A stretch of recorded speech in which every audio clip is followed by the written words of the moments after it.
আসসালামু আলাইকুম রহমাতুল্লাহি ওয়া বারাকাতুহু। আশা করি আল্লাহর অশেষ রহমতে সকলে অনেক ভালো। প্রিয় দর্শক, আজকের ভিডিওতে আলোচনা করতে যাচ্ছি কিয়ামতের দিন আল্লাহ তাআলা কোন তিন শ্রেণীর ব্যক্তির দিকে তাকাবেন না, এমনকি তাদের সাথে কথাও বলবেন না। তারা কারা?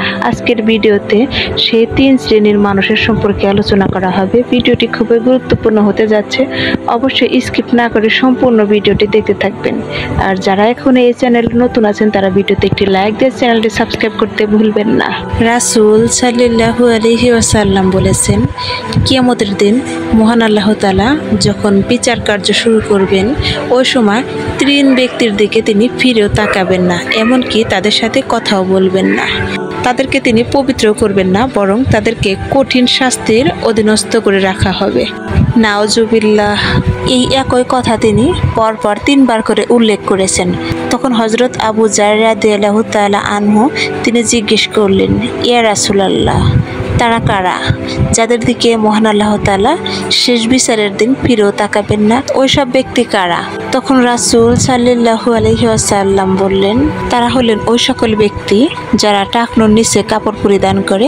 নাম্বার 2, যারা দান করে খোটা দেয় বা গণনা করে বেড়ায়, মানুষকে শুনিয়ে শুনিয়ে সেগুলো প্রকাশ করে বেড়ায়। নাম্বার 3, তারা হলো ওই সকল ব্যক্তি যারা ব্যবসায়িক পণ্য বিক্রি করার সময় মিথ্যা শপথ করে। আল্লাহ তাআলা এই তিন শ্রেণীর মানুষের দিকে কিয়ামতের দিন তাদের দিকে ফিরেও তাকাবেন না, এমনকি তাদের সাথে কোনো প্রকার কথাও বলবেন না। নাম্বার 1, ইসেব্বাল, অর্থ জামার নিচের অংশ অহংকারের কারণে টেনে পড়া। জামা বা ইজারকা নিচ পর্যন্ত টেনে পড়া, বিশেষ করে গর্ব বা সামাজিক মর্যাদার কারণে করা।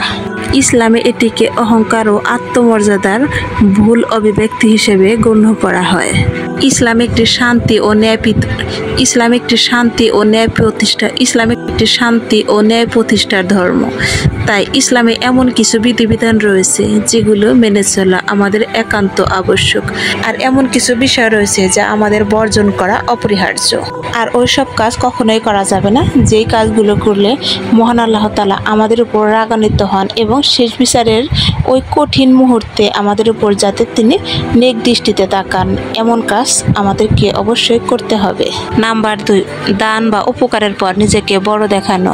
যদি কোনো ব্যক্তি কারো উপকার করে গর্ব করে মানুষের কাছে প্রকাশ করে বেড়ায়, তাহলে উদ্দেশ্য হয় গুণগানের জন্য সত্যিকারের সাহায্যের নৈতিকতা হারিয়ে যায়, আর এতে নৈতিক বিপর্যয় সৃষ্টি হয়। নাম্বার 3, ব্যবসায়িক পণ্য নিয়ে মিথ্যা শপথ করা বা প্রতারণা করা। ব্যবসা বিশ্বাস ও সততা হ্রাস করে। যদি কোনো ব্যক্তি নিজের ব্যবসায়িক পণ্য বিক্রি করতে বা প্রচার করতে মিথ্যা শপথ গ্রহণ করেন, যেমন আমার পণ্যর জন্য এত দাম দেওয়া হয়েছে যদিও তা সত্য নয়, অথবা আল্লাহর নামে মিথ্যা শপথ করা, আর এই ধরনের মিথ্যা শপথ করা সম্পূর্ণ হারাম। এতে অর্থনৈতিক ও সামাজিক সম্পর্ক ক্ষুণ্ণ হয়। এতে সামাজিক ও অর্থনৈতিক সম্পর্কে ভরসা বাধাগ্রস্ত হয় এবং মানুষের মধ্যে ন্যায় বিচার ক্ষুণ্ণ হয়। প্রিয় দর্শক, আজকের ভিডিওতে যে তিন শ্রেণীর ব্যক্তির সম্পর্কে আলোচনা করা হলো, যদি এই তিনটি বদ অভ্যাস আমাদের কারো জীবনে বা কারো অভ্যাসে পরিণত হয়ে থাকে, তাহলে আজ থেকে এগুলো বর্জন করার চেষ্টা করুন। তাহলে দুনিয়া ও আখিরাত উভয়ই সুন্দর হবে। ভিডিওটি ভালো লাগলে লাইক, কমেন্ট এবং শেয়ার করতে ভুলবেন না। আর আজকের ভিডিওটি এ পর্যন্তই। দেখা হবে আবারও কোনো নতুন ভিডিও নিয়ে। সে পর্যন্ত সকলে ভালো থাকুন, সুস্থ থাকুন। আল্লাহ হাফেজ।